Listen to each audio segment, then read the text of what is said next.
Just as I left Art Center and went to Detroit to do my dream job, draw cars, if somebody would have whispered in my ear, they said, "Bob, you're going to work for Walt Disney and help design a Disneyland.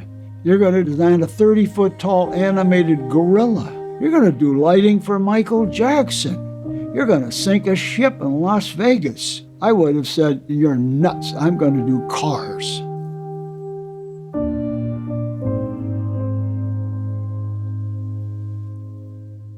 What set me up to do this as easily as possible, the specific, precise techniques you have to endure. A guy like Strother McMinn, who takes you back to the 20s, comes up through the 30s, uses specific cars and says, this is good because this has shape, this reflects light correctly.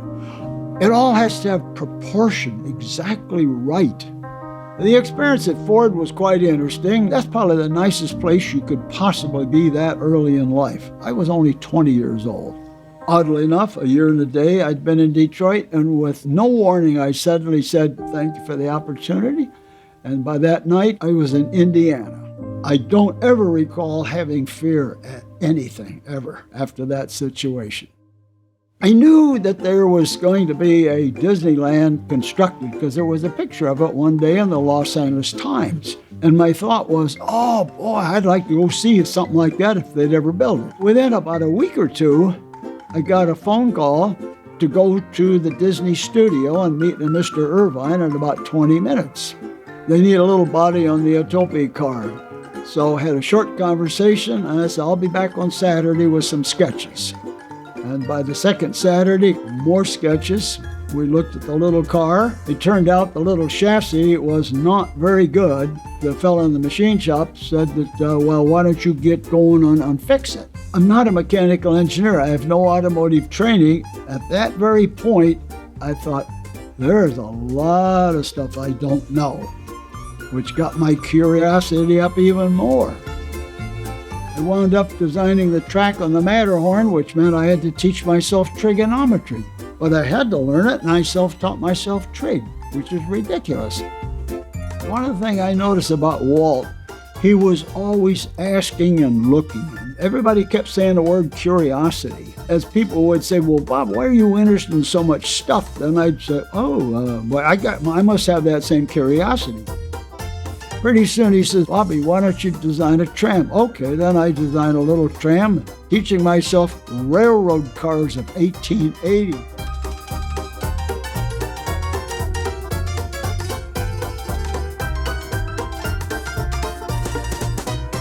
This is my bus. And the next year, Bobby, I want you to get started on our monorail right away, and gave me no further instruction. And I had never seen such a monorail until the day before. I'm a car stylist. I went to Art Center. I know how to do it. Body, shapes. So within another 2 days, I had a rough sketch, which is now famous, called Monorail Crossing. All of a sudden, here we are. We're making the first monorail in America, and we're doing it hot rod junkyard style.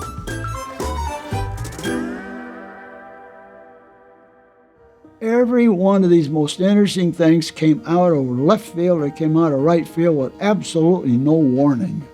A car designer waits for the day that his car is chosen as best of show somewhere. I'll use an example, the King Kong show at Universal Studios. It's a frightening show. It's got flame, it's got an animated creature, it's got a crashing helicopter, and you're on a tram and you're trapped on a bridge and it's sliding into the mouth of the gorilla.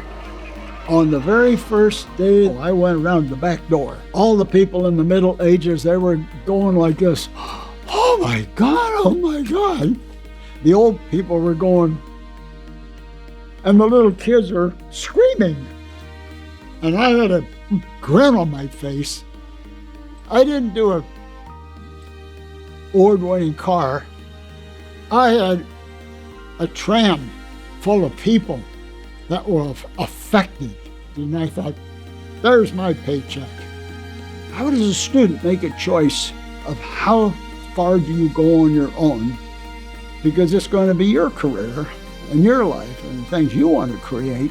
It's almost like saying, I'm professionally trained, but I should have a loose edge somehow that lets me understand the loose edges your viewers might have.